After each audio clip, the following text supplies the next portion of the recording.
갈라디아서에 여러 유명한 구절들이 있습니다. 대표적으로 갈라디아서 2장 20절에 내가 그리스도와 함께 십자가에 못 박혔나니, 우리 바울의 십자가만 알기로 작정한 그 마음이 간절하게 강렬하게 나와 있습니다. 그런데 2장 20절 뿐만이 아니고요, 두 번 더 5장과 6절에 걸쳐서요, 바울이 자신의 정욕을 십자가에 못 박았다. 그리고 세상이 나에 대해서 십자가에 못 박고 나는 십자가에 대해서, 세상에 대해서 십자가에 못 박혔다 하는 이러한 말씀을, 자기가 십자가에 죽고 이제 주님만 살기로 한 이 작정을, 그 바울의 속내를 강력하게 표현해주고 있는 그런 서신서입니다. 바울은 참으로 복음에 붙들린 사람입니다. 그래서 바울은 담대했습니다. 담대하게 주님의 말씀을 전하고, 그리고 십자가의 복음을 변호했습니다. 그리고 담대하게 자기가 하나님의 사도가 된 것을 선포했습니다. 오늘 1절부터 10절까지 읽었는데요, 이 구절들을 통해서 담대한 바울, 복음 때문에 담대해진 바울이 어떠했는지 우리가 한번 살펴보기를 원하고요, 그 동일한 복음의 능력이 우리에게도 역사해서 우리도 복음 안에서 담대하게 되기를 소망하는 마음으로 오늘 말씀을 시작하겠습니다. 1절에는요, 사람들에게서 난 것이 아니요 사람으로 말미암은 것도 아니요 오직 그리스도와 그를 죽은 자 가운데서 살리신 하나님 아버지로 말미암아 사도된 바울은, 우리는 바울을 당연히 사도로 생각하고 있지만은요, 그때 그 시절에는 바울의 사도권에 의문을 가진 사람들이 있었습니다. 예수님 살아 계실 때 예수님을 만난 사람도 아닌데 당신이 어떻게 사도이냐 하고 의문을 가지고 도전하는 사람들이 있었습니다. 그런데 바울은 담대하게 자기는 사도된 자이다, 그렇게 선포를 하고 있습니다. 사도라 하는 것은 또 제자와는 다른 개념입니다. 예수님을 쫓던 수많은 추종자들이 있었고요, 그리고 예수님의 제자들이 있었습니다. 예수님에게서 배우는 learner라는 그런 의미의 disciples, 예수님의 제자들이 있었습니다. 예수님의 12제자뿐만이 아니라 70인의 제자도 있었고요, 또 예수님께서 말씀하신 성령님이 강림하시기를 기다리는 120명의 기도하는 성도들이 있었고요, 예수님이 단번에 나타나셔서 함께 만난 500여 형제들도 아마 다 예수님의 제자들이라고 할 수 있었을 것입니다. 그런데 그 중에서 예수님의 12제자와 바울만이 사도라고 칭함을 받을 자격이 있는 사람이었습니다. 사도라 하면은요, 그 뜻은요, 누군가에게 위임을 받아서 어디로 보내진 사람을 사도라고 합니다. 어떤 위임을 받았습니까? 바울은 복음을 전파하는 그런 위임을 받았습니다. 복음을 이방인들에게, 모든 나라에게 전파하는 그런 일을 위임을 받았습니다.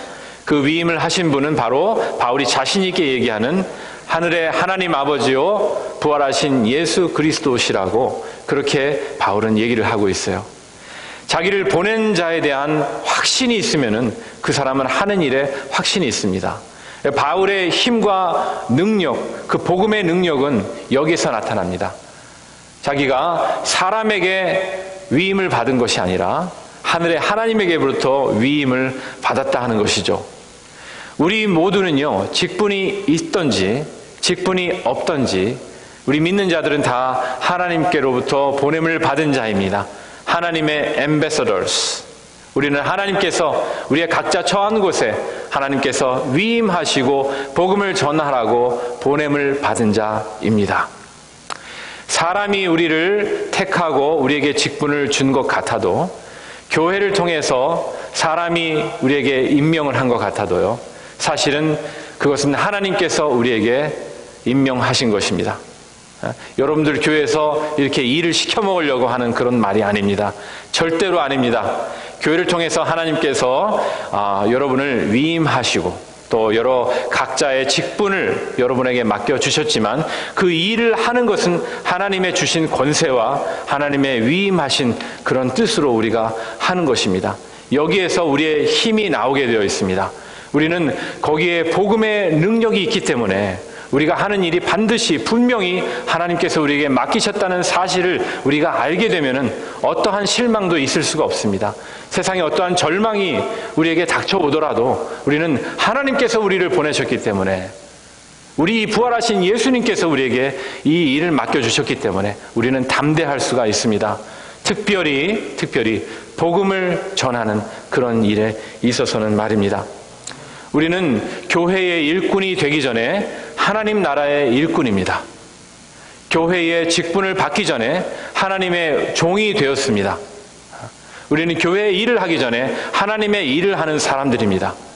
하나님께서 우리에게 각자의 처소에 맡겨진 그 모든 일들, 우리의 직업뿐만이 아니라 우리 하나님께서 우리에게 맡겨주신 복음을 전하는 이런 직분에 대해서는 우리는 담대한 마음으로 하나님께서 나를 보내셨다, 이 일은 사람이 맡기신 것이 아니다, 우리 예수님께서 나를 보내셨다 하는 그러한 확신을 가지고 담대하게 나갈 수 있기를 바랍니다.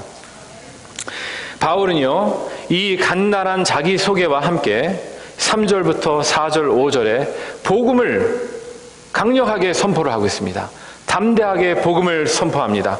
우리 하나님 아버지와 주 예수 그리스도로부터 은혜와 평강이 있기를 원하노라. 그리스도께서 하나님 곧 우리 아버지의 뜻을 따라 이 악한 세대에서 우리를 건지시려고 우리 죄를 대속하기 위하여 자기 몸을 주셨으니. 이 바울의 열정이 느껴지시는지 모르겠습니다. 바울의 마음에 있는 이 간절한 마음, 이 뜨거운 마음이 느껴지시는지 모르겠습니다. 바울은 열변을 토하고 있습니다. 내가 사도된 것은 우리 하나님과 예수 그리스도로 인함이요, 내가 전하는 것은 복음인데 그것은 우리 모든 죄악에 빠져있는 자들을 어둠에서 건져내기 위하여 자기 몸을 바치신 예수 그리스도와 그분을 보내신 하나님을 전하기 위함이다. 강력한 복음의 선포입니다. 바울은 다메섹으로 가면서 예수님 믿는 자들을 핍박하기 위해서 그 길을 가다가 그만 거기에서 예수님을 만났습니다. 부활하신 예수님을 만난 그 이후에 그는 바로 눈이 멀게 되었죠. 그리고 얼마 후에 눈이 다시 뜨여졌을 때는 바울은 세상을 다르게 보기 시작했습니다. 다른 시각을 가졌습니다. 다른 관점을 가졌습니다. 다른 생각을 가지고 다른 세계관을 가지게 되었습니다. 바울의 마음에는 이제 십자가가 자리를 잡았습니다. 마음 중심에 예수님 보혈을 찬양하고 십자가를 자랑하기로 작정한 사람이 되었습니다. 이 바울의 마음은 바울의 서신서에 곳곳이 나와 있습니다마는 고린도전서 2장 2절에 또 바울의 마음이 이렇게 간절한 마음이 나와 있습니다. 내가 너희 중에서 예수 그리스도와 그가 십자가에 못 박힌 것 외에는 아무것도 알지 아니하기로 작정하였음이라. 아멘. 아멘. 예수 그리스도만 알기로 작정한 것이 아니에요. 십자가에 못 박히신 것, 그것을 알기로 작정한 겁니다. 바울의 이 결심은 확고부동했어요. 이 생각은 바울의 마음 중심에 있었고 이 사실을 아는 지식은 바울의 모든 지식을 덮고 최상위에 있었습니다. 그러므로 바울은 무엇을 결정하던, 무슨 말을 하던, 어떤 말씀을 선포하던 예수 그리스도와 그분의 십자가에 못 박히신 그 사건을 중심으로 펼쳐지고 힘있게 나타난 것입니다. 우화적인 얘기이지만은 재미난 얘기가 있습니다. 한번 들어보시기를 바랍니다. 옛날에 어떤 작은 교회가 있었습니다. 그 작은 교회의 이 앞에 전면에는 이렇게 써 있었습니다. We preach Christ crucified. 우리는 예수님의 십자가에 못 박히심을 전합니다. 그 교회에는 신실한 목사님이 계셨습니다. 그 목사님은 정말 부활의 예수 그리스도를 전했습니다. 고린도전서 1장 18절에 나와 있는 십자가의 도를 전했습니다. 모든 구원받는 자들에게 능력이 되는 십자가를 전했습니다. 시간이 지났습니다. 많은 세월이 흘러서 이 목사님은 이제 그곳에서 목회를 하지 않게 되었습니다. 그 교회에 넝쿨이 자라나서 벽에 넝쿨이 자라나면서 마지막 단어를 그만 가렸습니다. We preach Christ. 우리는 예수님을 전합니다. 새로 오신 목사님은 예수님을 전했습니다. 예수님의 인간되심, 예수님의 모범되심, 예수님의 가르치심, 예수님의 도덕성, 예수님의 사랑, 그것들을 전했습니다. 다만 예수님의 십자가에 못 박히심은 전하지를 않았습니다. 시간이 지나서 이 목사님도 더 이상 이 교회에서 목회를 하지 않게 되었고, 넝쿨은 더 많이 자라서 그 다음 단어를 가리게 되었습니다. 그래서 거기에 있는 사인은 We preach. 우리는 설교합니다. 이제 새로 오신 목사님은 많은 설교를 합니다. 좋은 얘기를 많이 합니다. 어떻게 살아가야 하는지, 어떻게 선하게 살아야 하는지, 사람을 어떻게 섬겨야 하는지, 인간주의, 박애정신, 성에 대해서, 재정에 대해서, 물질관에 대해서 여러 가지 좋은 말을 설교하지만 거기에는 예수님이 빠졌습니다. 십자가의 도, 구원받는 자들에게 주시는 하나님의 능력이 빠져버린 설교가 전파되는, 선포되는 그런 교회는 더 이상 하나님의 교회가 아닙니다. 바울의 마음은 그렇지가 않았습니다. 오직 십자가 자랑, 오직 예수님 자랑, 부활하신 예수님을 전하고자 하는 그런 열망에 바울의 마음은 들끓었습니다. 이 바울의 열망이 이 서신서에 이렇게 나와 있는 것입니다. 어느 날 보았던 영상이 생각이 납니다. 허름한 전도자입니다. 그 가난한 전도자는 앞에 뭔가를 잔뜩 쓰고 뒤에 잔뜩 써있는 종이를 붙이고 걸고 그리고 걸어가면서 예수 천당, 불신 지옥, 예수 보혈, 능력이 있도다, 부활 예수, 그것만 전하는 거예요. 오직 믿음, 오직 은혜, 오직 말씀, 그것만 전하면서 발이 부르트도록 돌아다니고 지하철을 타고 아주 서울 곳곳을 걸어다니는 그런 전도자의 영상이 생각이 납니다. 우리가 전할 것은 바로 이것입니다. 예수님, 오직 믿음, 주님께서 주시는 우리 은혜는 우리의 모든 것을 덮습니다. 우리의 모든 의심과 우리의 모든 불신과 우리의 모든 불화와 우리의 모든 걱정과 근심을 다 덮는 그런 능력이 바로 십자가의 능력입니다. 이것이 우리의 마음을 가득 차기를 바랍니다. 우리가 입을 열면 십자가 자랑할 수 있기를 바랍니다. 우리가 말하면 십자가 자랑할 수 있기를 바랍니다. 바울은 담대하게 변호했습니다. 복음을 담대하게 선포한 것뿐만이 아니라 복음에 도전하는 많은 도전에 바울은 담대하게 응대했습니다. 6절부터 10절까지의 내용이 그것입니다. 바울이 전하는 십자가의 복음의 정면으로 도전하는 자들이 있었습니다. 유대주의자들이었습니다. 유대교회에서 율법에 젖어있던 사람들이 예수님을 전해 들었습니다. 예수님을 만났다고 하면서 은혜 가운데 있다고 하면서 스물스물 자기네들이 생각했던 그 가치관을 다시 가져오기를 시작합니다. 우리가 선하게 살아야지, 우리가 좋은 일을 해야지, 그래야지 우리가 거룩한 백성이 되지. 그러면서 율법을 조금씩 가져와서 우리 예수님께서 주시는 그 값진 은혜를 희석하기를 시작을 합니다. 바울은 그것을 참지 못했어요. 바울은 다른 복음은 없다. 다른 복음이 어디 있겠는가? 그 시대에는 실제로 예수님을 이름을 이용해서 다른 복음을 전하는 자들이 있었습니다. 그래서 심지어는 바울이 다른 예수는 없다. 다른 예수를 전하는 자들은 저주를 받을지어다.